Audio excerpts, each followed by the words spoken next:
Romke Kooijenga. Bekende naam in de regio. Komt van Ajem en bekende oud-Dokkumer. Vermogend man.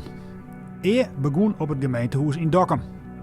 Later financieel grut worden bij het detacheringsbureau de Kooijenga Groep. En Sint-Wurg bedrijfsadviseur. Vaak in het Nijs als een van de rijkste Nederlanders in de quote 400. Later verhuizen naar België en overom in Nederland, op de Veluwe, met vrouw en baan. Hoe is het nou eens met Romke Kooijenga? Het eerste jaar van 2020 is een heel apart jaar voor mij zakelijk en privé geweest. Ik heb toen mijn zaak verkocht. We zijn verhuisd vanuit België naar de Veluwe. Corona kwam. En op mijn jaar, 3 januari, hadden 2 broers dat ze beide kanker hadden, zeg maar. Die ene broer hield al wat langer. En die ben uit binnen jullie beide overleden. En dat had natuurlijk een enorm impact. En als het zaken waren weerst of aan het werken en maar op daarop stal je machinaal van er is meer dan dat en dat. Maar door was wel uit met de neus op een feit, maar als het dan echt weer gebeurt, zeg maar, dan, dat wist eigenlijk ook wel.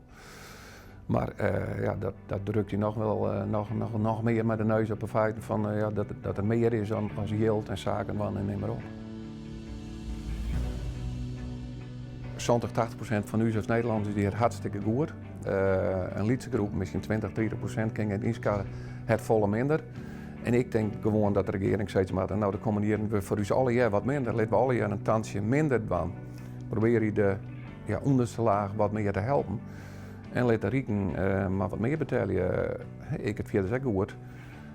Dat ik vroeger ook altijd zei, waarom maar wij gebruik maken van al die aantrekposten en neem maar op. Pak de rijken iets meer aan.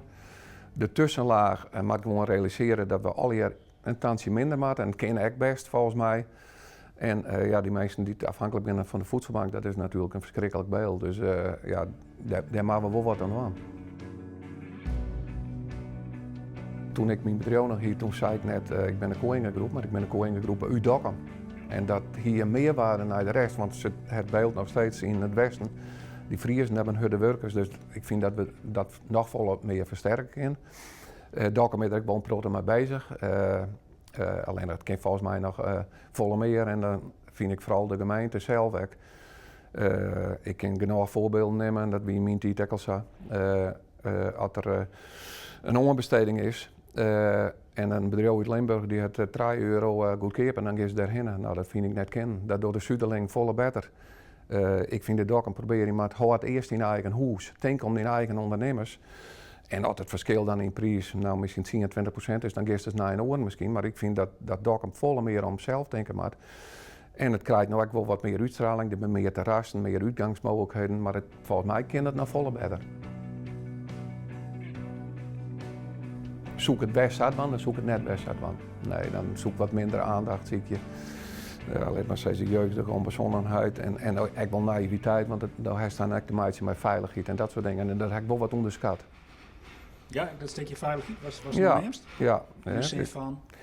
Nou ja, gewoon de A krijgt een hele grote verzoeken van mensen die is net kist om zin en de door en neem maar op. En op het moment dat mensen die benaderen, dan denk je van nou, dat gaat om een stukje belangstelling, maar het gaat haast altijd om zin.